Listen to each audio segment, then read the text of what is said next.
Bom, gente, vamos lá. Hoje nosso assunto é Deep Learning.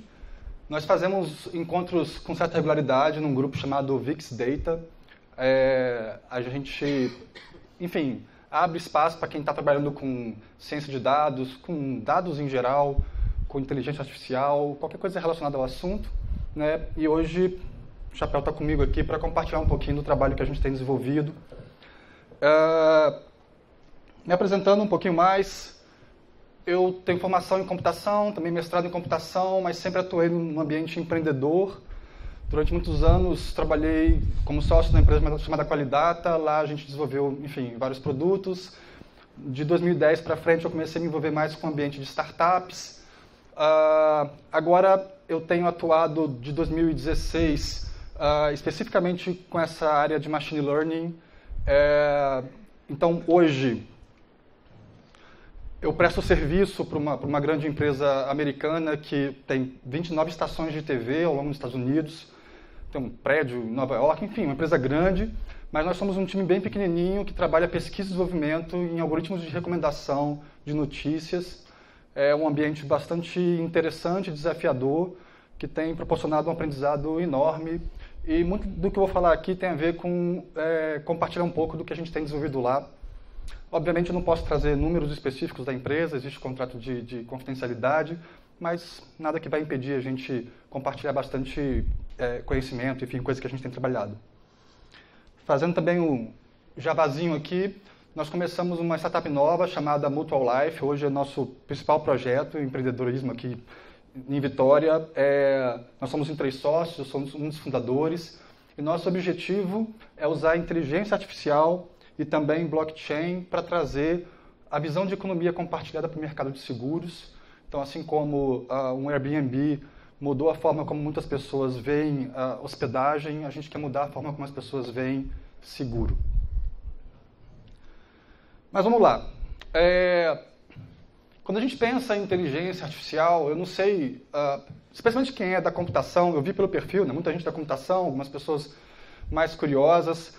Então, assim, só para avisar, o objetivo dessa palestra é principalmente dar uma visão bastante concreta de um projeto de mundo real, de como aplicar machine learning, especificamente deep learning, para problemas do mundo real. A gente vai passar por muitos conceitos aqui de forma bastante rápida, porque, de um lado, é difícil destrinchar esse frango. De um lado, a gente vê palestras que são muito informativas, superficiais, que mostram como é que é, mas você sai, tá bom, mas e aí? Do outro lado, você vê palestras introdutórias, que você faz um hello world da vida do machine learning, e você fala, legal, entendi, parece ser simples, mas e aí? E minha intenção aqui é meio que ficar no meio do caminho. Eu quero passar por coisas que são profundas, porém não tem tempo para se aprofundar nelas. Ou seja, vai ser bastante esperado que a gente eventualmente boie em alguns conceitos. Eu acho que faz parte do processo aqui, falar assim, pô, maneiro isso aí, não sei se eu entendi direito, mas gera um link para você depois poder pesquisar, para depois você questionar, enfim. Não vai dar tempo da gente ficar interagindo com muitas perguntas, mas no final a gente abre um espaço para perguntas. Quando a gente ouve, por exemplo, agora, Elon Musk lá no South by Southwest, ele estava falando numa entrevista que o Tesla, o carro deles, o Autopilot 2.0, a expectativa é que até o final do ano que vem ele já seja nível 5 de autonomia, ou seja, dirige completamente sozinho em qualquer tipo de condição. Hoje você entra num Tesla, numa autopista, você liga o piloto automático, né, mas você continua ali acompanhando o carro, até por uma questão de legislação, né, você teoricamente não deveria dormir, alguns dormem, deixa passar, né? Mas quando sai dali, você já tem uma necessidade de ficar atento a eventos que talvez o modelo não esteja suficientemente preparado. Não é que o carro vai fazer uma maluquice, mas alguém pode fazer uma maluquice. Uma pessoa pode pular na frente do carro. As pessoas fazem coisas muito mais estranhas do que a inteligência artificial. Então, é óbvio que, apesar de se a pessoa pular na frente de um carro com motorista humano, provavelmente ele vai responder de forma muito complicada também, mas o ser humano ele tem uma consciência muito mais ampla, um conjunto de visão de mundo e de conhecimentos que permite ele improvisar de uma forma mais abrangente do que um modelo de machine learning tem hoje. Então existem questões regulatórias, mas é impressionante você olhar principalmente a velocidade do desenvolvimento. Há pouco tempo atrás, o modo como se trabalhava isso e o crescimento era de repente joga fora o modelo, cria um segundo modelo e em poucos meses esse modelo já aprende, já supera o outro que está sendo desenvolvido há alguns anos. Então a velocidade é muito incrível. Um outro exemplo de aplicação de Machine Learning, Stanford tem um questionário, uma prova de proficiência em interpretação de texto. Basicamente perguntas baseadas num texto que é dado para ler, por exemplo, não dá para ler direito aqui, mas isso aqui é um texto sobre a Amazônia, e do lado tem perguntas, por exemplo, qual o nome também é usado para descrever a floresta amazônica em inglês? Quantos quilômetros quadrados a floresta cobre? Não sei o quê. Tem perguntas aqui. E a pessoa está aprendendo a interpretar texto, ela vai ler e vai responder as perguntas. Hoje, a média, em fevereiro de 2018, agora, tá, o modelo que a Microsoft desenvolveu já superou a média do ser humano, né, de acerto nesse tipo de resposta. E é meio assustador, porque se você olhar em outubro do ano passado, a pontuação média das inteligências artificiais eram 76 pontos. Né? Hoje, já é 82,8, superando o ser humano, que a média é 82,3. Isso não significa que esses modelos estão aprendendo realmente, que eles sabem o que é a Amazônia, que eles sabem o que é uma árvore. Isso não quer dizer que eles saibam o que é uma árvore. Não são modelos de inteligência artificial genérica. São modelos que estão aprendendo a olhar o texto e extrair correlações entre as palavras e entender, correlacionando a pergunta e buscando uma resposta. É mais ou menos o que a gente faria se estivesse lendo sobre um assunto, mas por alguma razão a gente não soubesse o que é isso, não soubesse o que é a Amazônia, não soubesse o que é a árvore, mas em linhas gerais a gente conseguisse ler e falar, ok, eu não sei o que é isso, mas a resposta está aqui. É mais ou menos o que o modelo está fazendo. Só que já é algo muito incrível, porque isso como uma ferramenta nas nossas mãos permite que a gente faça muita coisa.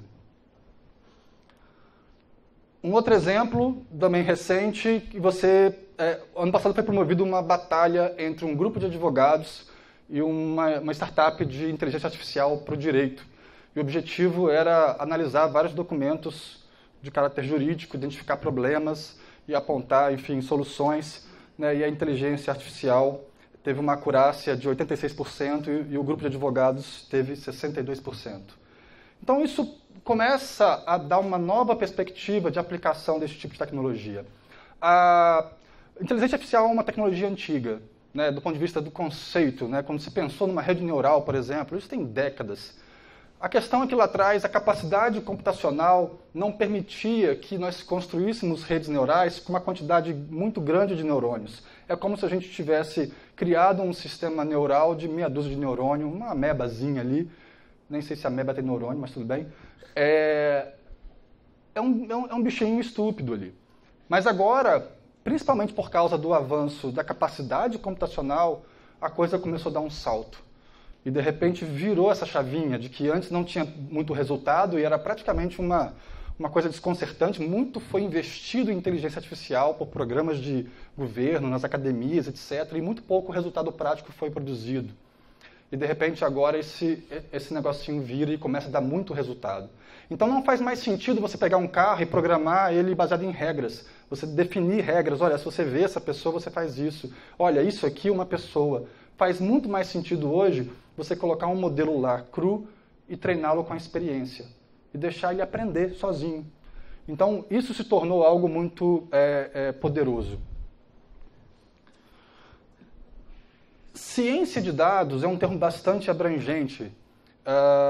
Envolve várias áreas de conhecimento. Né? A gente está falando de engenharia de dados, a gente está falando de método científico para pesquisa, a gente está falando de muita matemática e estatística, de computação avançada, processamento paralelo, isso é bem importante para ter performance. A gente está falando de técnicas de visualização de dados, gerar apresentações que permitam análises. A gente está falando de ter um mindset meio de hack para você mergulhar num conjunto de dados, num problema e dar soluções, às vezes, que só quem tem essa mentalidade consegue. E está falando de alguém que precisa ter também visão de domínio de negócio, que conhece o negócio. Ou seja, juntar isso tudo é tipo achar um unicórnio, né, um profissional unicórnio. Isso não funciona assim. Uma pergunta que a gente faz é, tá bom, pô, bacana, eu acho que isso é o futuro, mas e aí? Como é que eu começo? Como é que eu começo como profissional? Como é que eu começo como empresa? Como é que eu começo, seja uma empresa de TI que provê solução, seja uma empresa que depende e tem a oportunidade de aplicar esse tipo de tecnologia dentro dela? Por onde começar? Então, a minha sugestão é que não se tente tratar todos esses assuntos ao mesmo tempo. Primeiro, não precisa ter uma pessoa que domina todos os assuntos. Dá para se montar times multidisciplinares. Segundo, se você é uma pessoa técnica, eu sou uma pessoa técnica. Eu gosto de programar, eu gosto de pesquisar na área de computação, minha área é ciência da computação. Eu gosto de negócio, eu gosto, enfim, das outras coisas, mas a minha especialidade é ciência da computação. Então, se você tem esse perfil, por exemplo, eu recomendo que você parta para trabalhar com Machine Learning, para você estudar Machine Learning. E é sobre isso que eu vou abordar aqui, Machine Learning, especificamente Deep Learning.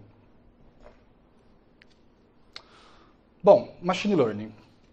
A inteligência artificial é um ramo grande, que envolve muita coisa, nem tudo é Machine Learning dentro da inteligência artificial. Então, você, quando pensa numa estrutura onde você programa regras semânticas, baseado em algum tipo de linguagem, baseado em algum tipo, cria algum tipo de ontologia, enfim, trabalha de alguma forma inteligência, mas sem esse aprendizado de máquina. Então, você está falando de inteligência artificial como de forma mais abrangente, mas um subset da inteligência artificial é a aprendizagem de máquina. E um subset da aprendizagem de máquina é o Deep Learning. Deep Learning a gente vai entrar em mais detalhe daqui a pouco, mas nada mais é do que um Machine Learning que tem camadas mais profundas e que antigamente era computacionalmente inviável, mas hoje se tornou viável. E ciência de dados é uma coisa meio ali, que tangencia isso tudo e sai um pouco disso também. Então, por exemplo, em alguns momentos eu atuo na ciência de dados, mas na maior parte do tempo, na verdade, eu atuo com engenharia de machine learning. Então, quando eu faço uma análise, por exemplo, de sentimento dos conteúdos que os editores publicam e tento fazer uma análise de quais conteúdos que geram mais engajamento e trabalho a nível mais de alto nível com eles para entender que talvez o editorial esteja com viés muito no negativo e que tem umas coisas positivas que vendem mais, inclusive, eu estou trabalhando na área de ciência de dados com eles. Mas quando estou lá trabalhando, desenvolvendo modelos de Deep Learning, treinando modelos, colocando isso para rodar num cluster, em cloud, eu sou um engenheiro de Machine Learning. Então, enfim, são áreas afins, mas que têm a sua distinção. Primeira coisa, Machine Learning é um novo paradigma de programação. Quem é que programa? Levanta a mão. É a grande maioria. É um novo paradigma de programação. Por quê? A gente aprende a programar pensando que você constrói um programa que você vai colocar o dado, vai colocar o programa, o computador vai processar esse programa, os dados, o programa no computador vai processar os dados e vai gerar um output, uma saída. Machine Learning é uma outra lógica. Você vai colocar os dados e você vai colocar o output que você espera, por exemplo, num treino supervisionado. Você fala, olha, eu tenho essas fotos aqui e eu quero dizer, são fotos de animais, eu quero dizer que tipo de animal, se é um cachorro, se é um gato, se é um passarinho. Então você dá várias fotos e diz para o modelo que você está ensinando para ele. E diz, essa foto é de cachorro, essa foto é de passarinho e vai. E no final, o que o modelo faz é aprender e gerar um programa, que é um modelo treinado capaz de responder isso para outras fotos. Então, ao invés de você tentar processar quais informações ali, de alguma forma, caracterizam um gato ou um cachorro e construir um programa que checa essas características e define a saída, você deixa o modelo aprender. Então, criar modelo, na verdade, é criar uma infraestrutura capaz de aprender. Aí você treina e após o treino você tem um programa capaz de fazer previsão, de fazer classificação, de dar um score de risco para uma pessoa, enfim, de fazer um zilhão de coisas.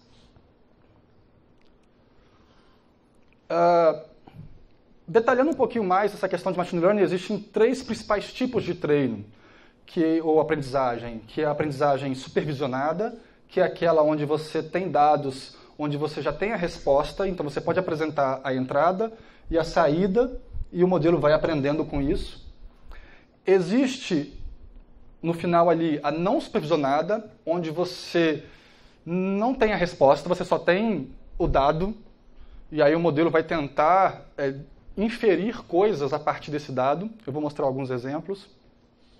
E existe o Reinforcement Learning, que é o aprendizagem baseada em reforço, onde você tem uma entrada e você não tem uma saída, você tem uma função de incentivo, você dá uma recompensa. E baseado nessa recompensa, o modelo, o programa, ele vai tentar maximizar essa recompensa. E aí ele vai treinando, treinando, e ele vai aprendendo a fazer coisas que, dado aquela entrada, a saída maximize a recompensa. Vamos lá, treino supervisionado. Essa primeira parte, gente, é uma parte que é um pouco introdutória, para alguns provavelmente vai estar num lugar comum, tudo bem? Para quem já está interessado nesse assunto. Daqui a pouquinho a gente entra nas baixarias. Treino supervisionado, basicamente é o que eu falei, você tem a entrada e você tem qual é a saída. Como é que você trabalha? Geralmente nós dividimos o conjunto de dados em 3 partes. Uma primeira parte é o conjunto para treino. A segunda parte é usada durante o treino, mas para validação. Por quê? Porque você dá uma foto e diz que é um gato. Você já disse para o modelo, ó, essa foto é um gato. Tá bom. Aí depois você dá a mesma foto e pergunta, isso é um gato ou é um cachorro? Ele já sabe que é um gato. Bom, não é que ele já sabe, mas não é um teste muito confiável, certo? O teste confiável seria dar uma outra foto de um outro gato e perguntar para ele, especialmente uma foto que ele nunca viu. Então, para isso a gente usa esse grupo de validação. Você treina com dados de testes, ao longo do treino vai usando um dado que não é usado no treino em si, para ver se o seu treino está progredindo bem, e aí você faz, eventualmente, ajustes no processo de treino dinamicamente, e depois que acaba a sua sessão de treino, você usa esse último conjunto de dados, que é o conjunto de testes, para fazer um último teste e ver qual é a acurácia do seu modelo. A acurácia do seu modelo ela tem que ser medida em cima de um conjunto de dados que não foram usados. Por exemplo, uma coisa que eu faço muito lá é, dado um conteúdo, um artigo de notícia numa página, por exemplo, eu quero prever quantos segundos o usuário vai ficar vendo aquela notícia, lendo ou assistindo um vídeo, eu quero prever isso. Então, a minha acurácia é a diferença entre o tempo que realmente ele vai gastar e o tempo que eu previ. Então, eu quero que meu modelo aprenda os interesses de uma pessoa e consiga prever quanto tempo ela vai gastar em cada conteúdo, para, baseado nisso, eu recomendar, por exemplo, os conteúdos que a pessoa vai ter mais engajamento. Mas, na hora de testar, eu tenho que testar com conteúdos que o modelo nunca viu. Então, enfim. E aí, geralmente nós estabelecemos uma função de custo, que é a função que, no final das contas, o modelo ele tem uma utilidade, ele tem um objetivo, ele é treinado com um fim. E esse fim, muitas vezes, nós mapeamos ele na forma de uma função de custo. Por exemplo, uma função de custo pode ser subtrair o tempo que eu previ do tempo efetivo, do tempo real, que eu sei porque eu já tenho esse dado lá através de um Google Analytics da vida. Então, essa diferença é um erro e isso é uma função de custo. É claro que na prática a função de custo geralmente são coisas um pouco mais elaboradas. Né? Geralmente você tem algumas equações que representam custos, que são normalizados, que introduzem elementos que são chamados de regularizadores, que são utilizados para introduzir um viés, por exemplo, para favorecer a solução menor, para que o modelo generalize mais. Tudo isso são conceitos que, na prática, fazem muita diferença. Mas não adianta a gente entrar em detalhe aqui, porque só na hora que realmente for trabalhar, que você vai começar a mexer, por exemplo, com regularizadores. Nesse desenho, nós temos 2 linhas aí. Isso é bem típico, essa curva. Essa linha de baixo, laranja, é a linha mostrando o quanto esse erro está diminuindo com o tempo de treino em cima dos dados que estão sendo usados para treinar. A linha já, que parece um azul ou verde, não sei, é como que os dados que não estão sendo usados para treinar, que são usados para validar, estão se comportando com esse modelo. Então a tendência no início é que o modelo comece zeradão, inicializado lá de forma aleatória, e rapidamente ele começa a aprender muito e começa a melhorar ou diminuir o erro, ou aumentar a informação. É um jargão que a gente usa, né? O ganho de informação. Ele começa a diminuir esse erro, e tanto para os dados de treino quanto para os dados de validação. Ele vai. Mas às vezes começa a haver um distanciamento. O modelo, os dados de treino continuam aprendendo, mas os dados lá de validação começam a parar de ter ganho de informação. O erro começa a parar de diminuir. Isso significa que o seu modelo está perdendo a capacidade de generalizar. Ele está conseguindo prever cada vez melhor para aqueles dados que ele já conhece, mas para os dados que ele não conhece, ele não está sendo capaz de prever. E isso é muito ruim, porque você está treinando para prever para os dados que você não conhece. Então existem várias técnicas para lidar com isso, né? Enfim, e quando você treina demais um modelo desse, acontece o que a gente chama de overfit, né? Que é um modelo assim, onde o laranja sobe, né? Ou seja, o dado de validação começa a piorar, o modelo começa a ficar tão cabeça fechada, tão bitolado para olhar para aquele dado específico, que o resultado para o dado geral começa a ficar cada vez pior. Então, aí tem algo muito errado, o treino está saindo dos trilhos, você vai ter que intervir. O modo como o treino acontece, imagina o seguinte, essa função de custo é uma função que você dá um input, dá o output esperado e ela produz um custo, né? Então, por exemplo, você vai dar um input, vai passar pelo modelo, o modelo vai gerar a previsão do tempo que o cara vai gastar naquela página, por exemplo. Tá? Vou manter esse exemplo. Então, eu dou um input, o modelo calcula o tempo que permanece na página, a previsão, e eu tenho o valor real e eu faço uma diferença, esse é o erro.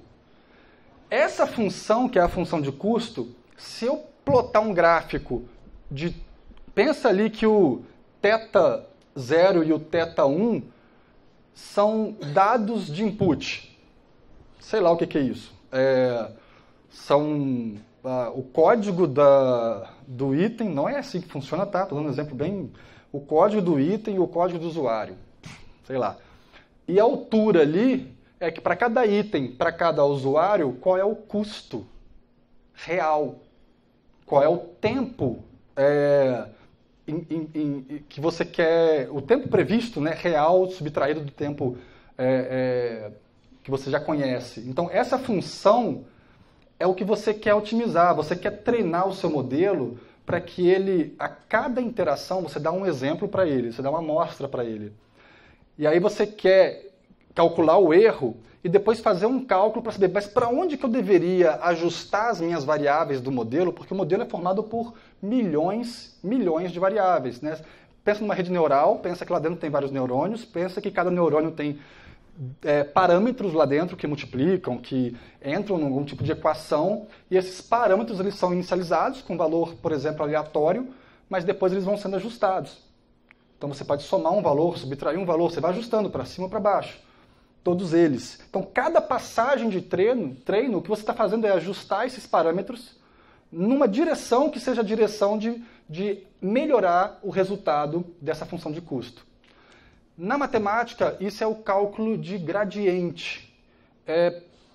Quem lembra aí de derivada, de cálculo, quer dizer, a derivada é a tangente, a tendência, né, naquele ponto.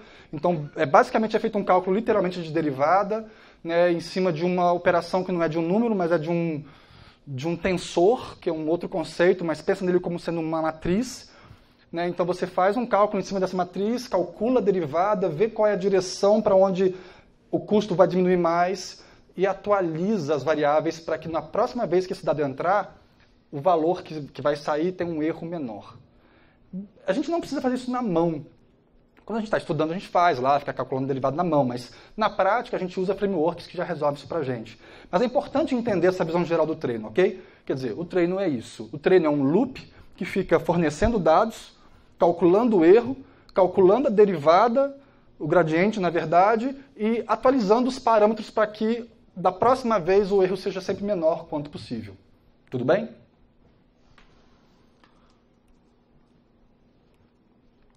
Bom, eu vou entrar agora então, essa era uma introduçãozinha só para a gente dar uma situada. Eu vou entrar agora então no estudo de caso. O estudo de caso a gente divide em duas partes. A primeira parte foi quando a gente começou o trabalho, que a gente não estava usando Deep Learning ainda, por algumas razões que eu vou explicar. E a segunda parte, né, o trabalho já com Deep Learning. O tipo de aplicação que a gente está fazendo é uma aplicação de recomendação de notícias. Basicamente, nos sites, pensa, são várias estações de TV, a estação de TV tem aplicativos, tem site. Então, eu trabalho dentro do setor de produtos digitais, né, e lá a gente recomenda notícias e pensa no site. O site tem a página principal, tem algum lugar lá que tem notícias recomendadas. A empresa usa um serviço de terceiro para produzir recomendação, e a gente estava querendo testar uma solução interna, tanto para a página principal, quanto para a página de detalhes. Quando você clica num artigo, por exemplo, e vai ler uma notícia ou assistir um vídeo, né, o modo como o site é desenvolvido, se você continuar rolando, tem tipo uma rolagem infinita que vai carregando mais notícias ali embaixo, já com o corpo dela inteira ali para você ler. Então, só que essas notícias que são recomendadas nessas páginas de detalhes são notícias definidas pelos editores. É um trabalho curado, eles definem notícias que eles entendem que são mais relevantes e diariamente atualizam isso para que a recomendação aconteça, mas não é algo personalizado. Na página principal já era personalizado, mas através de um produto de terceiros, ok? Então, nosso papel era prover uma alternativa para esses dois cenários. Bom, desafios específicos. Primeiro, um grande volume de novos itens todos os dias. Isso é um problema, notícia. Diferente de recomendar um produto no e-commerce, por mais que tenham muitos produtos, né, não nascem produtos todos os dias igual nascem notícias todos os dias. Um outro problema é que as notícias perdem relevância muito rápido. Quer dizer, não adianta o fato da pessoa ter gostado daquela notícia, se for recomendar ela para outra pessoa, bom, depende do timing aí, né? Rapidamente, dependendo da notícia, acabou, não faz mais sentido. Então, notícias, por exemplo, como previsão de tempo, a gente nem recomenda. É só do momento. Mas uma notícia, sei lá, aconteceu alguma coisa. Agora, talvez um videozinho engraçadinho, né, de umas crianças brincando, fazendo besteira, talvez possa ser recomendado a qualquer momento, sem nenhum problema, porque ela não caduca. Então, tem alguns desafios aqui, né? Um desafio particular nosso é que os usuários não se autenticam, eles não têm um cadastro no site, eles são usuários anônimos que entram e vêm. E muitos usuários vêm, é óbvio que a gente pode ter cookies, mas a gente acaba tendo um rastro muito pequeno do usuário. Os usuários vêm, às vezes, de uma postagem em rede social, um link compartilhado em algum lugar e cai de paraquedas, e a gente não sabe quem ele é. Para o nosso sistema, ele está chegando pela primeira vez, por exemplo. Então, isso é um outro desafio. E como os conteúdos, né, são atualizados com frequência, as recomendações precisam refletir isso, então nós entendemos que pelo menos umas 50 vezes por dia esse modelo tem que ser de alguma forma atualizado para conseguir responder e recomendar conteúdos atualizados. Isso é um desafio bastante grande, em termos computacionais de modelo. E a gente precisa de uma API também de recomendação escalável. A gente não está falando de um sisteminha pequeno, está falando de um sistema com muitos milhões de usuários, em situações de acesso simultâneo, enfim, essa API ela tem que ser capaz de escalar, não pode ser uma coisa improvisada, um códigozinho em Python que você faz e não vai rolar. E quando eu entrei, eu sou contratado, eu tenho um contrato, eu tinha um prazo de 3 meses para botar uma primeira versão para rodar, que era um período de experiência, para a gente saber se fazia sentido ou não continuar desenvolvendo o projeto. Então, esses eram os meus desafios quando eu comecei. E aí, como é que a gente se desenrolou nesse processo? Bom, vou logo para o spoiler, logo para o final, porque eu acho que mantém o foco. Nós fizemos um grupo de teste, pegamos um pequeno percentual, depois de tudo feito.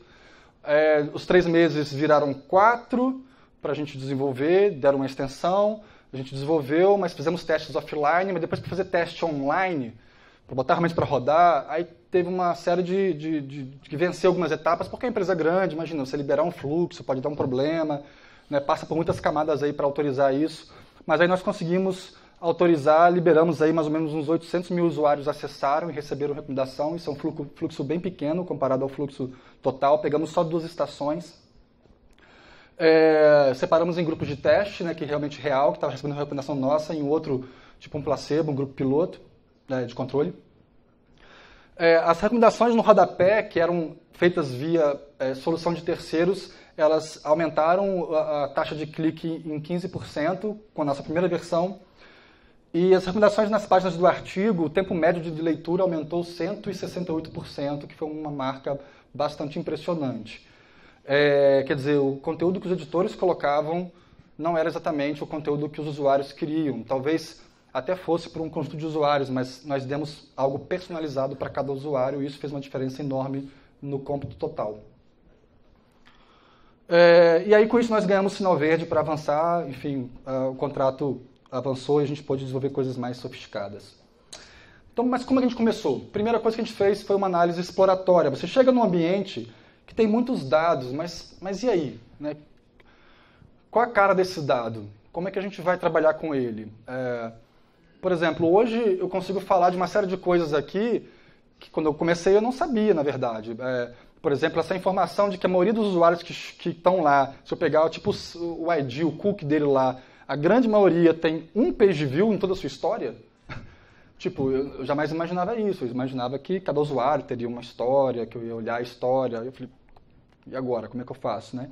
Então, a primeira coisa, você tem que olhar para esse dado, entender esse dado. E aí você vai usar a estatística descritiva, né? Você vai carregar esses dados de alguma forma, você tem que exportar isso. Então, a gente tinha basicamente duas fontes de dados, que era Google Analytics, que estava integrado a tudo, e o CMS, né, com gestão de conteúdo, onde tinha os conteúdos efetivamente, os artigos, os vídeos, enfim, classificados por subseção, com tags, com as informações que tinham.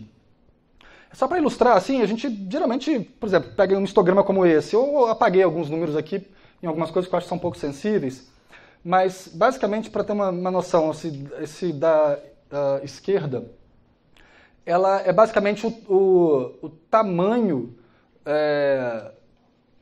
da sessão do usuário em quantidade de page views. É praticamente um pico enorme ali nos primeiros ali. A maioria dos usuários tem poucos page views.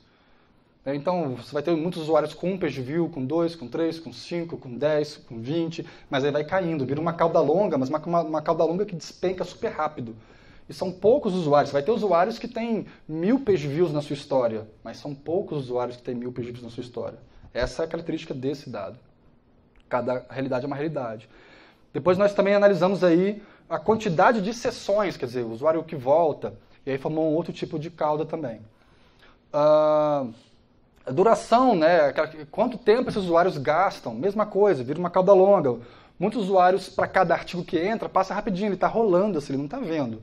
A página está rolando, está dando um page view lá no Analytics e vai embora. Ele ficou um segundo ali e foi embora. Então, peraí, que informação? Isso é informação ou isso é ruído?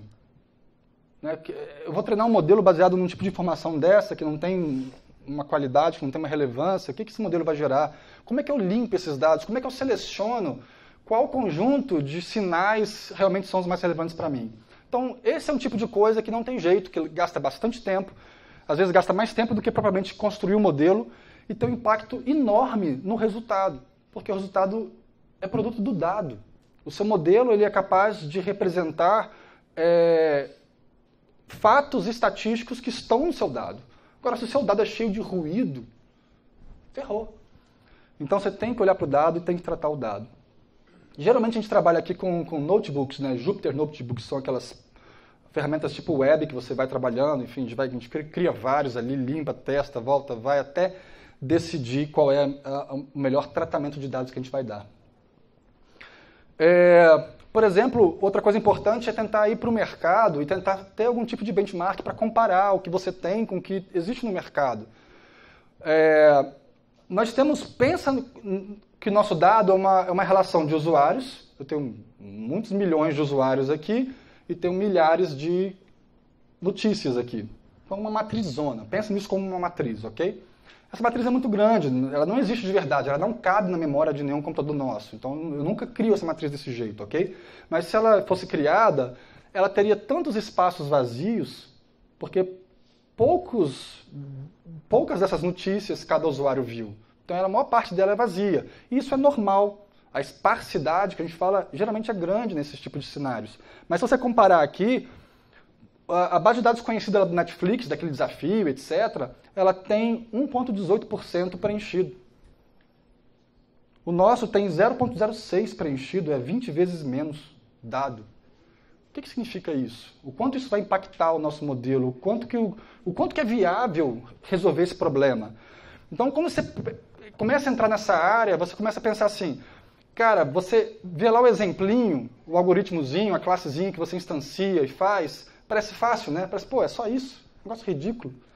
A questão é, como você pega uma situação dessa e dá uma solução que vai realmente produzir um resultado no final. Então, aí os desafios são outros.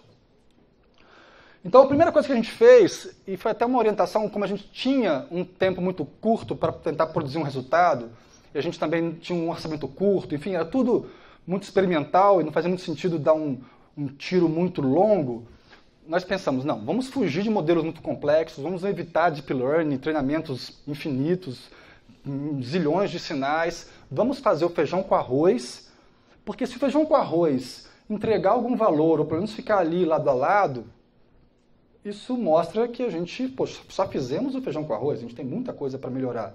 Então, bacana. E aí fomos para essas referências e esse livro é um livro que eu recomendo para quem quiser ter uma fundamentação teórica boa em algoritmos de recomendação, é o melhor que eu conheço. Essa seção de modelos de fatores latentes foi o que nós usamos. E o que eu vou falar aqui tem muitos elementos que vão ser importantes para a gente entender na hora de falar de Deep Learning. Na verdade, talvez mais da metade do que eu tenho que explicar falando de Deep Learning, eu vou estar explicando ao explicar esse modelo, tá joia? Porque lá depois são camadas em cima disso. Bom, a primeira coisa que a ideia aqui é que pensa nessa matriz, tá, de usuários e de notícias. Eu tenho que, de alguma forma, simplificar essa matriz. Ela não cabe na memória, ela não é computacionalmente viável de ser trabalhada. Então, de alguma forma, eu tenho que identificar correlações entre o que o usuário viu e criar uma representação mais compacta disso. Isso é o que nós chamamos de fatores latentes. Eu tenho que criar um espaço, aí pense em geometria, um espaço, que não vão ser 2 nem 3 dimensões, geralmente são, sei lá, centenas de dimensões, mas que nesse espaço eu consiga identificar o interesse do usuário e correlacionar esse interesse com outros conteúdos para poder recomendar. Tentando destrinchar isso um pouquinho, existem uns algoritmos chamados filtros colaborativos. Tem uns que são baseados em usuário, outros baseados no conteúdo.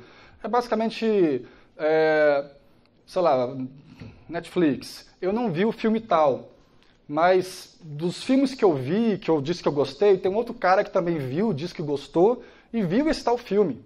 Então, peraí, é bem razoável inferir que se ele gosta das mesmas coisas que eu, viu esse filme e gostou, eu vou gostar também. Então, essa é a ideia do filtro colaborativo, ok?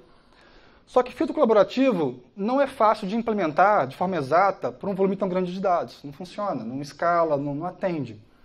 Então, o que nós estamos tentando fazer aqui é usar esse modelo de fatores latentes para ter uma representação mais eficiente, aproximada, usando machine learning, para o machine learning aprender essas relações. Então, como é que é isso? Esse exemplo aqui, vou seguir o que está a imagem aqui. Imagina que eu tenho bebidas aí, tem milk, tem leite, iogurte, queijo, suco, refrigerante e cerveja. São produtos, são bebidas. E aí eu tenho os usuários, 1, 2, 3, 4, 5, tudo bem? Eu não sei nada sobre esses usuários e eu não sei nada sobre esses produtos. Só tem um código. Eu tenho um código do produto e o código do usuário. Ponto. Mas eu sei que o usuário 1 comprou 2 vezes o leite, comprou 2 vezes o iogurte, não comprou nenhuma vez cerveja. É basicamente o que eu tenho. Uma forma de tentar enxergar isso, o que um modelo de machine learning ele é capaz de inferir a partir desse exemplo?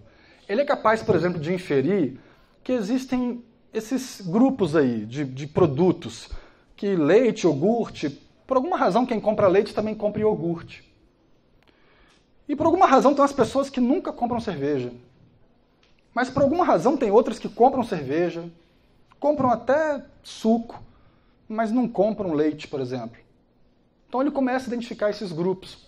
Então, pensando em termos humanos, nós poderíamos definir assim, cara, existem produtos que são do dia a dia ali, existem produtos que são meio que drinks, o cara toma tal, e existem umas coisas que são tanto faz, né? Que você pode tomar no almoço, mas também você pode tomar numa festa, como um suco, por exemplo. Ou suco não, né? Ele colocou aí como sendo o refrigerante. Mas o suco também poderia, enfim. A ideia eu estou analisando isso aqui, sabendo o que é leite, sabendo o que é iogurte e classificando isso. A máquina ela poderia olhar para isso sem saber o que essas coisas são e identificar esses 3 grupos, de que existe uma coisa, a outra, um grupo de produtos, um outro grupo de produtos, e que existe um usuário aí que gosta dos 2 grupos.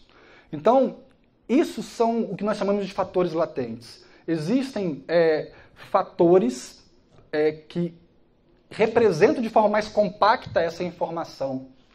E aí nós podemos enxergar essa grande matriz como sendo uma multiplicação de duas matrizes menores, que são a matriz de usuários agora. Eu só digo se o usuário, qual é, digamos, o nível de interesse dele para essas bebidas do dia a dia aí, de almoço, e para bebidas de drink. Então, o primeiro usuário tem um interesse 2 em leite, iogurte, qualquer coisa dessa categoria, e tem interesse 0 em drink.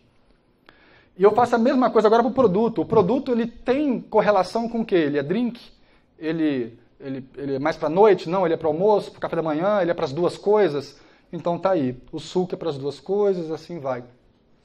No final das contas, o que a gente está fazendo aqui, a gente está compactando essa informação. Essa matriz grande está virando um produto de duas matrizes menores. Não de forma exata, de forma aproximada. Por isso que tem um aproximado, isso é uma aproximação. Né? Então, por exemplo, aqui, se você olhar o usuário 2 no leite, ele tem um interesse 2. Mas se você multiplicar o usuário 2, que é 3,0, pelo leite, que é 1,0, vai dar 3. É só aproximado isso. Mas guarda uma correlação. Então, assim, eu não quero esticar demais isso. A visão intuitiva disso aqui é, nós conseguimos quebrar uma matriz maior em matriz menor, perdendo um pouco a precisão, mas mantendo a ideia de correlação entre as coisas. Ok, mas como é que eu quebro? Eu posso quebrar de forma exata, usando matemática, e implementar isso num programa. Só que, mais uma vez, isso não escala, isso não atende um volume muito grande de dados. Então, é aí que Machine Learning entra. Por quê? Porque essas duas matrizes, elas vão ser inicializadas com 0, com valor aleatório, e o modelo vai treinar e vai, através do processo de treino, definir esses valores que estão aí preenchidos. E aí, o próximo passo nosso foi, ok, nós vamos implementar esse modelo. Qual linguagem, qual framework, para onde a gente vai? E aí tem um leque enorme de possibilidades. Obviamente depende de cada realidade, de cada empresa. Às vezes você tem um stack Java, às vezes você tem um outro tipo de stack, então você já tem alguma infraestrutura, não tem, você quer ir para cloud, você tem uma relação com o fornecedor A, B e C, enfim. Tem muitas questões envolvidas. Nós, no nosso caso, a gente não estava muito preso a nada, a gente ia construir uma coisa que era bem separada, ia prover uma API e acabou. Nosso interesse é, nós não queremos ter trabalho de infra, nós precisamos que esse negócio escale de forma muito fácil e nós não queremos ter trabalho de gestão de modelo na hora de treino, processamento paralelo, processamento distribuído, coordenação aí, essa estrutura, né, de cluster com master, com os slaves. A gente não quer que esse negócio seja difícil de implementar, a gente quer que seja fácil. Tem várias soluções que se propõem a resolver esse problema, mas nós decidimos partir para TensorFlow. TensorFlow é um framework feito pelo Google, desenvolvido, começou internamente pelo time do Google Brain, como uma ferramenta interna do Google, depois foi aberto como open source, né, é suportado aí em várias plataformas, enfim, você tem um stack Java, você pode usar TensorFlow conectado com o seu stack Java. Mas nós escolhemos como linguagem de programação Python. As duas principais linguagens de programação para criar modelo é Python e R. R é uma linguagem que é muito grande, que tem muita gente que trabalha. Geralmente veio mais do pessoal da estatística, Python veio mais da programação, mas elas meio que se encontram ali no meio. Mas por uma série de razões nós escolhemos Python porque nós somos mais ligados à engenharia de software do que à estatística, porque nós estamos mais ligados a ambientes de alta performance do que a análises, apesar de R ter avançado muito nos últimos anos, e principalmente porque a gente queria TensorFlow, e TensorFlow dá suporte mais a Python, quer dizer, só Python. Eu estou usando esse desenho, é de um artigo publicado pelo Facebook Research, que é o time de pesquisa do Facebook.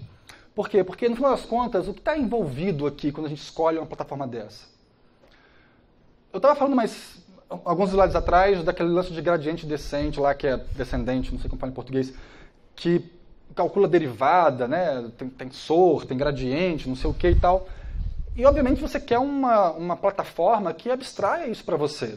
Né? Se eu faço uma operação dentro do meu modelo, multiplico uma coisa pela outra, uso uma função mais complexa, eu quero que as derivadas dessa função, que o cálculo feito quando o treino da rede é feito, que tem lá o backpropagation, que basicamente são essas derivadas e atualização dos parâmetros, seja feito de forma transparente, ok? E eu quero que possa ser paralelizado de forma muito simples. Então, quando a gente está treinando um modelo, quando eu expliquei esse lance de pega uma amostra, calcula o erro e atualiza os parâmetros, isso pode ser feito assim se o seu conjunto de dados for pequeno. Mas se você for pegar um por um, você tem lá bilhões de input, vai pegar um por um, passar pelo modelo, e cara, ferrou. Porque como vai atualizar parâmetro, né, vai ter que ter lock na memória, enfim. O que a gente faz na prática? Na prática é para ser um paralelo puro. Você pega, na verdade, um batch de, sei lá, 64 page views dos usuários, né, com seus itens, já imputa isso em paralelo. Isso vai lá para uma GPU com um computador com vários cores ou para um cluster e, em paralelo, faz a operação, calcula o gradiente dessa matriz maior de uma operação única e já atualiza os parâmetros, que é o processo de treino, também numa operação única para todos eles. Então, ao invés de dar um passo no treino e atualizar os seus parâmetros baseado em uma amostra, você analisa um conjuntinho e dá um passo baseado no que é o melhor para esse conjunto. Então, você dá passos maiores, né, de pacotes em pacotes aí. Só que essa é uma área, a área de Machine Learning é uma área que está em evolução o tempo todo. Então a gente estava desenvolvendo isso, e todos os artigos que eu lia, artigos de 6 meses atrás, apontavam que o tamanho de mini-batch ideal era um tamanho de 64, 128, que maior que isso começava a ser prejudicial, começava a fazer com que o modelo, que o processo de aprendizagem ficasse um pouco comprometido. Mas na minha experiência ali, que é de alguém que não tem tanta experiência, estava começando a mexer com esse negócio, os resultados não batiam. Eu falei, cara, eu estou usando batches maiores aqui, não está perdendo qualidade e, obviamente, está ficando muito mais rápido. E velocidade de treino, para mim, era muito importante, porque eu tenho que treinar um modelo novo a cada meia hora no máximo. Então, fazia muita diferença para mim ter um mini-batch. Eu estava trabalhando com um mini-batch de 7.500. A literatura falava 128, o meu era de 7.500. E eu falo assim, cara, eu certamente estou fazendo alguma besteira, mas está funcionando, então vamos que vamos. Aí, para minha sorte, assim, né, porque a gente é tudo, né, um bando de Zé Ninguém. Aí, para minha sorte, o Facebook lançou um artigo, logo depois, em julho do ano passado, dizendo que eles estavam agora trabalhando com mini-batches maiores. Esse gráfico aí mostra que os mini-batches dele até 8.000 não estavam afetando a qualidade. A partir daí que a qualidade começava a ser afetada. E com isso eles conseguiam treinar a ImageNet deles, que é uma rede neural de imagens, que processa imagens para reconhecer face, todo esse processo deles. Eles estavam treinando a rede todinha em 1 hora com 256 GPUs. Então, assim, cara, pô, fantástico. Eu falei, ufa, tá, pessoal, não tô maluco, tô aqui, Facebook e tal. Então agora a gente tá fazendo certo, né? O Facebook falou, a gente tá fazendo certo então. Tô dizendo isso por quê? Porque é um ambiente de pesquisa aplicada. As respostas não estão prontas. Então, trabalhar com engenharia de machine learning é lidar com uma realidade que às vezes você não... Enfim, não tem uma verdade pronta. Está tudo em construção. Então, por isso essa mentalidade meio científica, né, de exploração. Então, assim, só para fechar essa questão de TensorFlow ele tem uma camada mais... O back-end dele, que a gente chama, que não é um serviço, mas é uma infraestrutura, um core, é um kernel que roda a parte, enfim, toda. Em cima disso tem a API de baixo nível, que é como se fosse uma linguagem de programação, que tem as operações básicas. Você pode fazer uma soma, multiplicação, pode fazer uma operação um pouco mais complexa, enfim. Tem uma série de funções, de primitivas para você usar. E aí tem Python, tem C++, tem Java e tem Go. Mas a partir daí é Python. Não porque eles não queiram, mas porque não dá tempo, então eles estão priorizando o Python. E aí a gente tem primitivas mais complexas, né, para você criar, sei lá, uma camada inteira de uma rede neural pronta para um certo tipo de problema. Então tem muita coisa pronta. Eu tenho trabalhado muito com as coisas mais baixo nível, porque eu estou criando modelos que são customizados, que precisam lidar com um certo nível de customização. Então, geralmente eu uso camada de layers ali um pouquinho, nem uso estimators, que são modelos mais prontos. e uso muito a camada de baixo, Python primitiva, para fazer os ajustes. Mas à medida que o tempo passa, cada vez mais fica fácil usar as camadas de cima. Eu uso a de baixo porque eu estou lendo artigos recentes que ainda não estão implementados pela comunidade. Às vezes tem um exemplo, mais ou menos, em algum lugar que alguém fez. Então eu tenho que implementar aquilo do zero, mais ou menos do zero. Na verdade, nunca é tão do zero, mas enfim. E aí eu preciso usar isso. Mas tem coisa bem alto nível para usar, tá?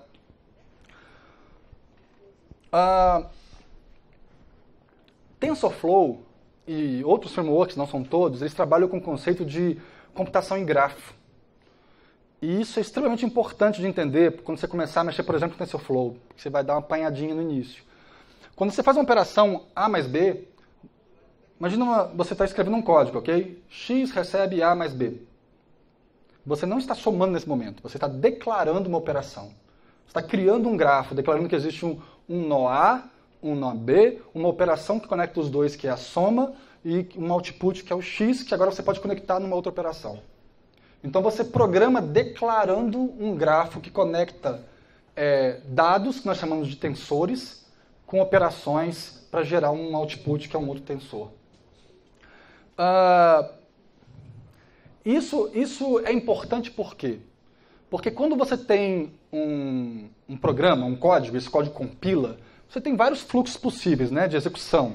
Então, tem linguagens que são gerenciadas, que tem um nível, tipo um metanível ali, que consegue supervisionar o que está acontecendo. Só que a gente está falando de computação de alta performance. Então, assim, se você tem uma computação mapeada em grafo, todos os caminhos possíveis já estão desenhados nesse grafo. As dimensionalidades, que é o rank e as dimensões das matrizes envolvidas. Isso aqui é um input que é um batch de imagens. O que é um batch de imagens? Eu tenho 1000 imagens, cada imagem tem 10.000 pixels, cada pixel tem RGB, que são 3 números. Então eu tenho esse input. Esse input entra aqui, sofre uma transformação, agora sai com um outro layout. Tudo isso já está pré-compilado e definido no grafo. Então, paralelizar isso sopinha para eles, né? Então, é muito importante para a gente usar esse tipo de infraestrutura, tá joia? Então, não é só porque é legal criar grafo, é porque tem uma vantagem de processamento muito grande.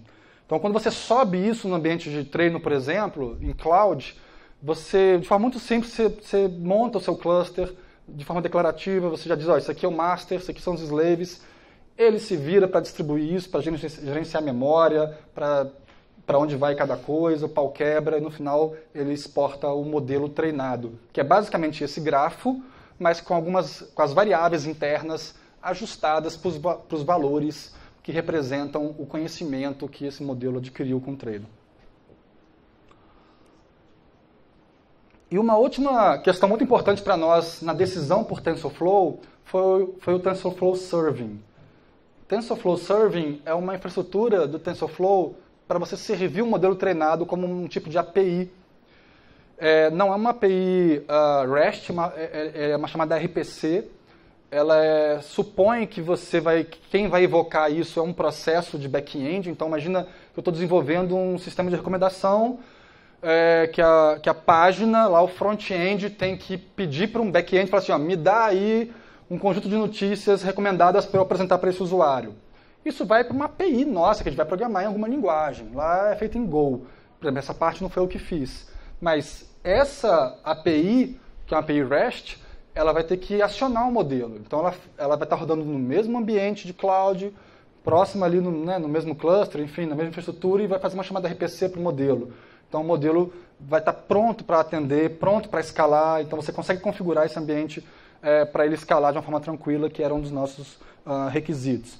Então, o modo como a gente atualiza o modelo, a gente basicamente mapeia no Google Cloud Storage uma pasta onde estão os modelos. Então, se eu sobrescrever um arquivo ali, na hora que acabar o upload, automaticamente o TensorFlow Serving entra, reconhece, substitui o modelo pelo outro sem parar o atendimento do serviço, né? Ele troca um pelo outro e o serviço continua contínuo. Então, essas facilidades todas fazem valer a pena. Bom, desenvolvemos a primeira versão baseada no livro, nos algoritmos clássicos. treinamos, e aí como testar esse modelo agora? Né? Assim, tá legal, treinamos, tá treinado, tá aqui o gráficozinho de caiu aqui, aprendeu, e aí? Publica lá, deixa recomendar maluquice para o usuário e ver o que dá, né? Como é que faz? Bom, a primeira coisa que a gente fez foi benchmark, eu quero ver. Eu peguei um dataset Movie Lens, que é de filmes, que tem bastante artigo falando de resultados de vários modelos e qual é o erro, porque tem uma fórmula que é o erro RMSE, que é um erro, enfim, uma equação específica de erro que vários usam. Então a gente usou a mesma, e aí eu falei assim, cara, então eu consigo comparar apples com apples, como a gente fala em inglês, né? Quer dizer, eu consigo comparar uma coisa com a outra. Se o meu modelo, com esse mesmo dado que os outros fizeram, tiver um erro parecido no final, quer dizer que meu modelo funciona, né? Beleza. E beleza, funcionou. Foi bem em cima, assim, ficou igual o que os artigos falavam. Então tá bom. Então a gente soube implementar o que todo mundo sabe fazer e o que está no livro. Ótimo. Como a empresa é grande, ela tem um contrato com o Google e ela, por causa dessa relação, o Google viu que a gente ia passar a usar TensorFlow. Uma empresa grande vai usar TensorFlow, vai usar Google Cloud. O comercial deles já entrou em contato, já colocou engenheiro à disposição e tal. Então a gente teve o privilégio, e assim, para mim pessoalmente foi muito importante porque em nenhum momento eu me vendo como um especialista em machine learning, a gente está sempre aprendendo, é uma área muito nova que quase não tem ninguém trabalhando, então você acaba sendo terra de cego, né? Enfim. Mas foi muito importante para mim ter o feedback dos caras. Então, a gente marcou conferência, eu apresentei, compartilhei repositórios, fizeram review de código, eles olharam o que a gente fizeram. E foi muito bom isso. Ter engenheiros lá do projeto do Google Brain olhando o seu código e dando feedback, falando. Isso foi muito bom. E o feedback deles foi muito bom. E mais do que isso, na verdade. Um dos engenheiros estava, nesse momento, implementando um outro algoritmo desse livro, do mesmo capítulo, que é meio que equivalente, assim, é um ou outro, eles fazem a mesma coisa, matematicamente eles são muito equivalentes. E na hora ele falou, pô, cara, eu tô fazendo isso aqui também, vamos fazer o seguinte, me dá os seus dados aí, que eu vou rodar no meu pra gente comparar um com o outro. Aí, o nosso ganhou. Então, assim, mas o que acontece? Assim, mas ganhou por besteira, assim, no final das contas, era o esperado. O algoritmo funciona, o dele funciona, o nosso funciona, ótimo, mas é isso que eu queria, funciona, ok. Mas existe uma questão importante para entender. Machine Learning, em geral, nós não estamos resolvendo o problema final, que é aquele problema que agrega valor para o usuário. Quando você está dirigindo quando um algoritmo está dirigindo um carro autônomo, um autopiloto, nossa percepção é que a gente quer que ele dirija, que ele saia do ponto A ao ponto B sem matar ninguém, sem dar desconforto para ninguém, sem gerar nenhum problema. Mas o que os modelos estão resolvendo ali são subproblemas específicos. Tem um modelo lá que talvez esteja preocupado se tem um pedestre vindo, porque o outro lá está olhando o sinal, ou está todo um modelo só olhando tudo, não sei, mas no final das contas, são problemas que ele está resolvendo para tomar decisão. Aqui, qual era o meu problema? Eu resumi tudo a tentar prever o tempo que o cara ia gastar na página. A minha matriz é uma matriz de usuários, notícias, e o tempo que ele gastou em cada página, obviamente vazio para onde ele não viu. E eu quero prever isso. Dado essa previsão, eu ranquear os conteúdos novos que são mais relevantes para esse usuário e recomendar. Então, como que eu ia fazer isso? Fizemos um modelo. O modelo tem um bom resultado, mas as recomendações vão ser boas? Uma coisa, outra coisa, outra coisa. Até que ponto, né, o problema que eu estou resolvendo vai gerar boas recomendações? Aí nós criamos alguns personagens fake, que a gente entrava no site, ficava assim, cara, esse cara só vê esporte, aí ele vai esporte, para ver pelo menos se o modelo recomenda esporte para ele, para ver se o modelo está minimamente conseguindo capturar isso. E aí criamos um pluginzinho no Chrome, porque a gente não ia colocar em produção, né? A produção estava recomendando o conteúdo original, mas quando você entrava no plugin, a gente com o plugin via qual seria a recomendação se o sistema estivesse no ar, para a gente tentar testar e comparar as coisas. E no final a conclusão foi, tá horrível, o sistema está aleatório, ele recomenda qualquer coisa, não tem nenhuma correlação do que o cara viu com o que está recomendando. Aí você fala, ferrou, né? Tipo, e agora, José? Nosso modelo está certo, ele não está errado, a gente não fez besteira, não tem o que revisar no modelo em si. Só que o nosso modelo não serve para os nossos dados. Simples assim. Será que eu consigo mexer nos dados? Mexer como? Será que eu não limpei, não tratei direito? Pô, a gente pode até apertar ali, apertar daqui, mas não é um ajuste fino, cara. Estava muito aleatório, estava horrível. Então não era um detalhe, não estava rolando. E aí foi a hora que, investigando um pouco as variáveis treinadas, eu percebi, a gente na hora de inicializar a variável, a gente inicializa de forma aleatória, mas não aleatório do ponto de vista de uma distribuição uniforme. A gente usa geralmente uma distribuição gaussiana, né, com a mediana em 0 e uma variância de 1, por uma série de razões técnicas. Os parâmetros lá foram alterados, mas estavam basicamente desse jeito. Visualizando em 3D era uma esfera, assim, mais densa no meio, e que é uma distribuição gaussiana em 3D. Aí eu fiquei assim, nosso modelo não aprendeu nada com essa história, esse modelo está burro. Falei, bom, temos que dar uma solução. Qual a solução? Primeiro, qual o problema? Nossa análise do problema é, cara, o dado é muito esparso, tem muito pouca correlação, não existe nenhuma correlação entre um conteúdo, uma notícia A e B intrinsecamente, porque só tem os IDs. Então, como o volume de notícia é muito grande, e eu estou tentando usar o histórico passado, num tipo de filtro colaborativo aí, baseado em machine learning, mas que a maioria dos conteúdos que eu quero recomendar são novos e quase ninguém viu ainda, não tem correlação mesmo. Eu não consigo, com esse modelo, criar as correlações que eu preciso para esse domínio. O algoritmo padrão de recomendação não funciona. Aí foi a hora que eu virei para o time e falei assim, pessoal, acho que a gente precisa dar um outro passo. A gente precisa trazer alguma coisa para criar correlação entre os conteúdos. Vamos usar processamento de linguagem natural? Vamos conectar esses conteúdos de alguma forma? E aí foi um momento meio de exploração, assim, porque eu não estava mais implementando o algoritmo que estava no livro. Né? Tinham vários artigos, eu li vários artigos falando de várias coisas que os caras fizeram. A maioria eram coisas muito complexas, com deep learning e tal, que a gente não tinha mais tempo para trabalhar. Eu preciso dar uma solução rápida, efetiva. E aí é bom também um pouco dessa mentalidade de startup, né, cara? Você tem, cara, é resultado, o ótimo é inimigo do bom, vamos fazer. Então eu falei, cara, eu vou dar uma solução aqui. Bom, a primeira coisa que eu fiz foi, bom, eu quero criar uma representação mais rica dos conteúdos. Eu quero que as notícias, elas carreguem o seu conteúdo nelas de alguma forma. É uma notícia sobre esportes, é sobre o time Red Sox, é sobre o quê? Eu quero saber o que interessa o usuário para recomendar baseado nisso, né? Então, traduzindo isso em termos de machine learning, a gente quer criar uma representação de assuntos em N dimensões. Essas N dimensões, não é assim que funciona, mas por analogia, pensa que a gente tivesse tags, ok? Classificando os assuntos. Então, isso aqui é esporte, isso aqui é não sei o quê, isso é esporte, mas é basquete. Então, tags em níveis diferentes, inclusive. Cada tag dessa poderia ser uma dimensão, onde você tem um 0 ou 1. Ou onde você tem um certo nível, entre 0 e 1. Qual o grau de proximidade desse artigo, dessa notícia, com essa tag. Só que eu não tenho as tags. O conteúdo não é tagueado, eu não tenho essas tags lá para usar. Estou usando isso como analogia. O meu algoritmo machine learning tem que inventar essas tags. Aí lembra da história dos espaços latentes? De tentar identificar, no caso lá, era leite não sei o quê, e bebi cerveja. Quer dizer, o algoritmo tentar identificar algumas dimensões que representam aquilo. Então, a intuição aqui... Eu avisei no início que as coisas iam ficar um pouquinho complicadas, então fica à vontade aí para... se permita boiar um pouquinho, se for o caso, mas resista.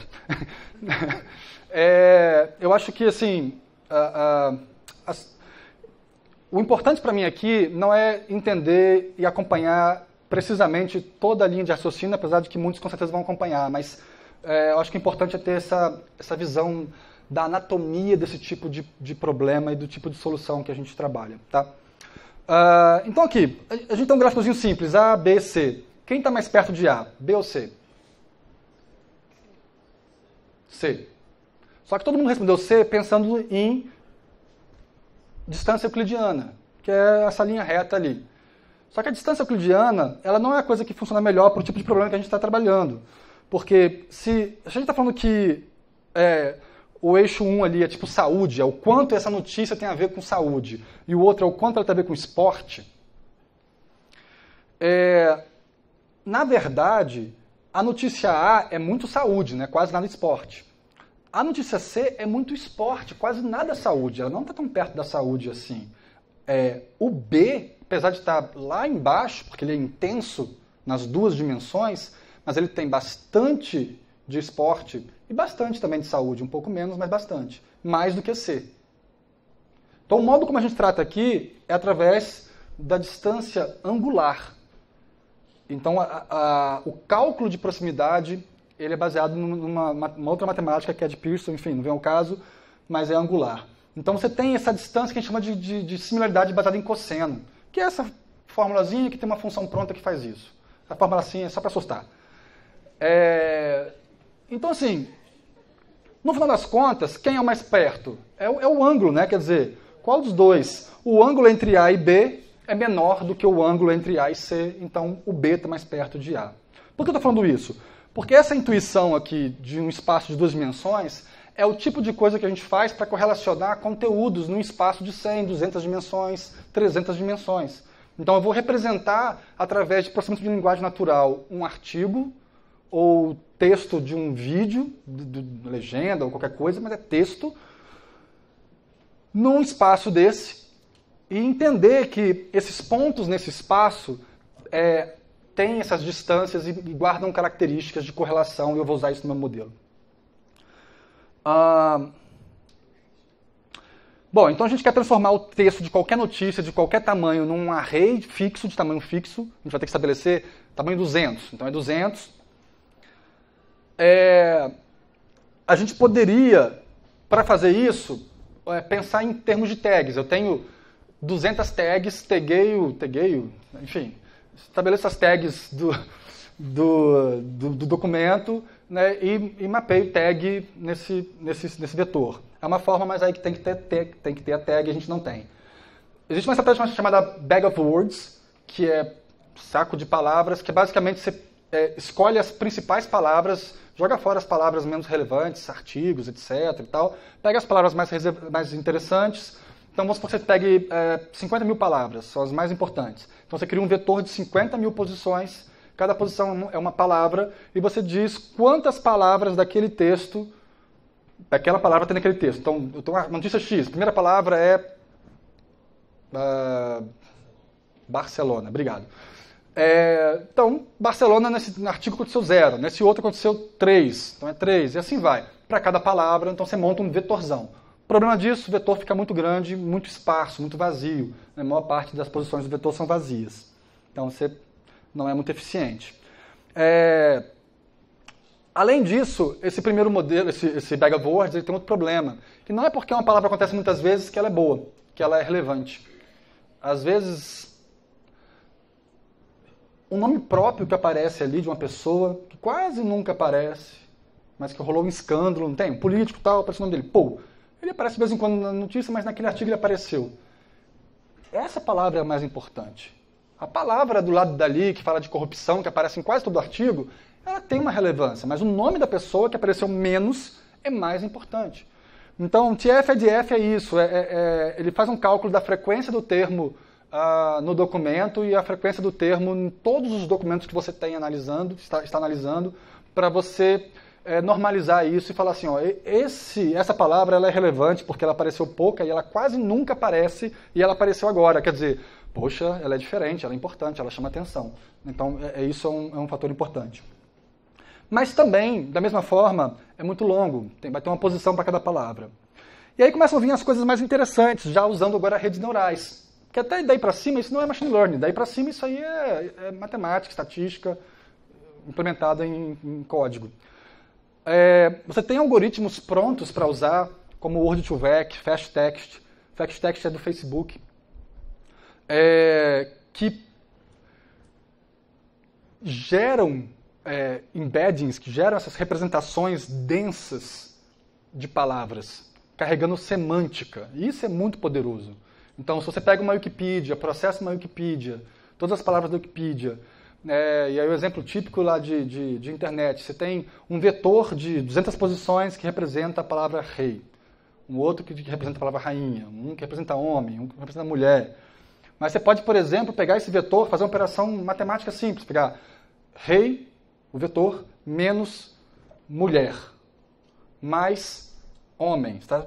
Operação de vetores. Vai dar um resultado. Aí você pergunta, qual é, nas minhas palavras, o vetor mais próximo desse? O que ele vai achar é rainha.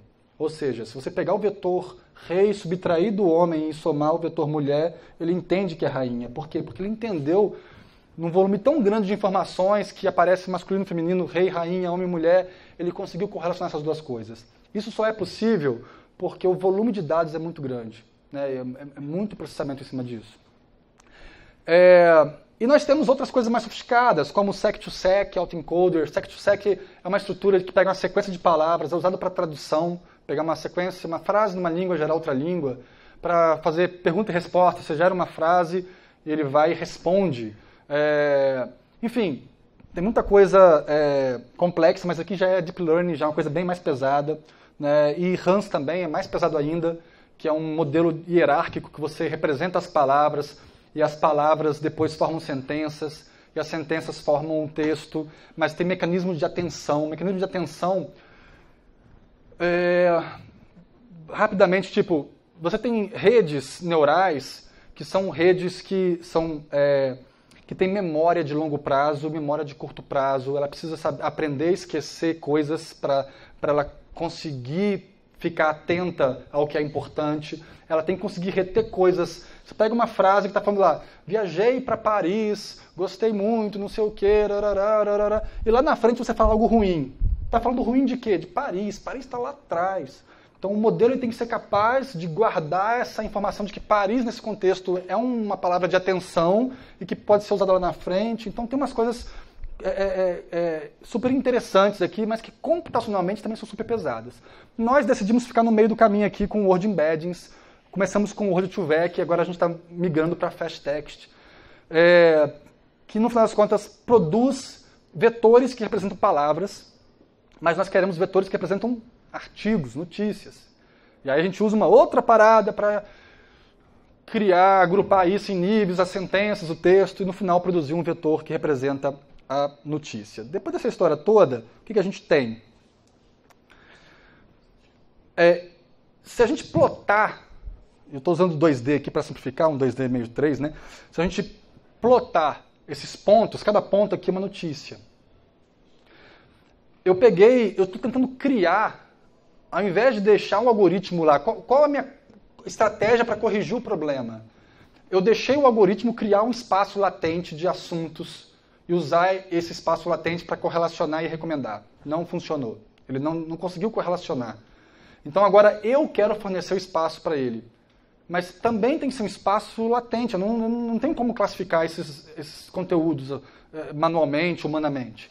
Então como que eu crio esse espaço latente? Minha estratégia foi produzir esses embeddings dos artigos e rodei um algoritmo de clusterização, que ele simplesmente cria cluster baseado em proximidade. Proximidade não necessariamente euclidiana, mas enfim. Ele cria os clusters. E aí agora eu tenho esse cara S1 aí, tá? Esse S1 é o quê? Ele é um artigo do grupo azul, do cluster azul, que tem uma certa similaridade, uma distância para o grupo azul, mas sem similaridade, tá? Ele tem uma certa similaridade com o centro do cluster. Esse centro não é um artigo, é um cálculo, é um centroide, você faz o cálculo de qual é o centro do cluster. Então ele tem uma proximidade desse centro.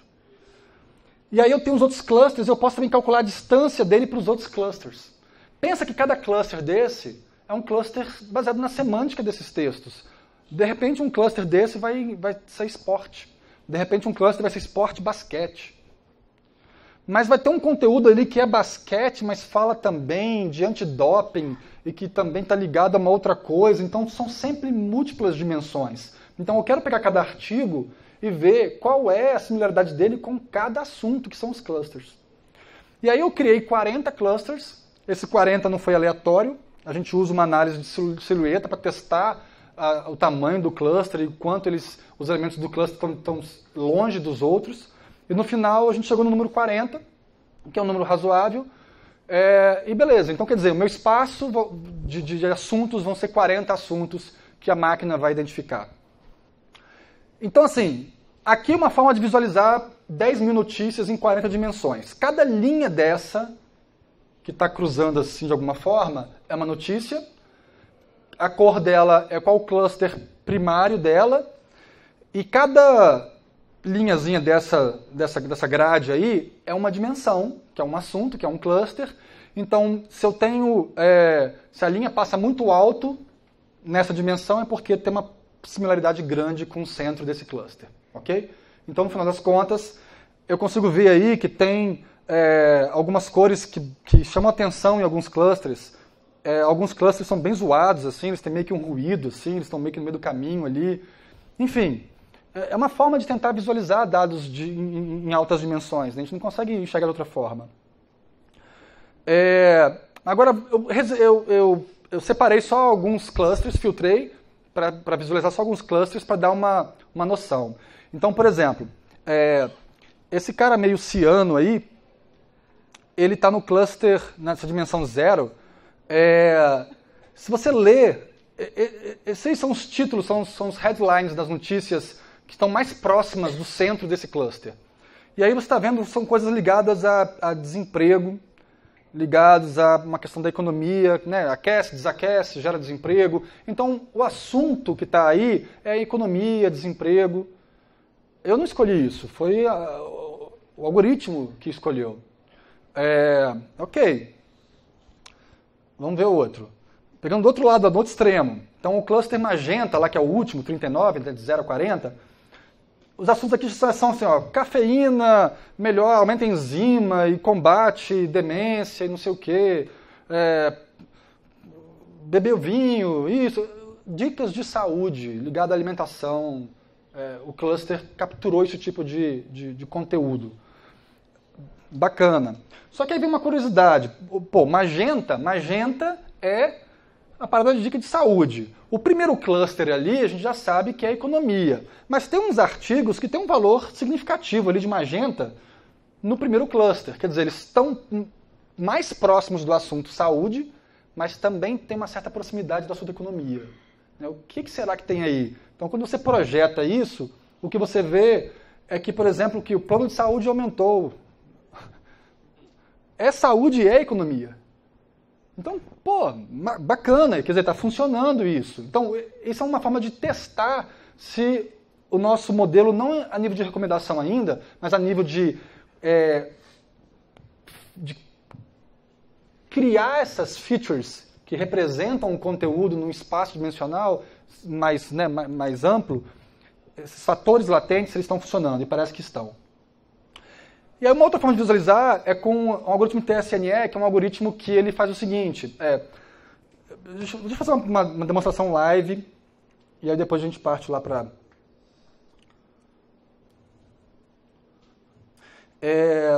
A resolução está bem ruim aqui, porque o projetor não tem uma resolução muito boa, então teve que dar um down aqui. Tive que hackear aqui, destruir uma div aqui que estava enchendo o saco. Mas o que é isso aqui? Isso aqui são 10 mil artigos. Quando eu clico aqui,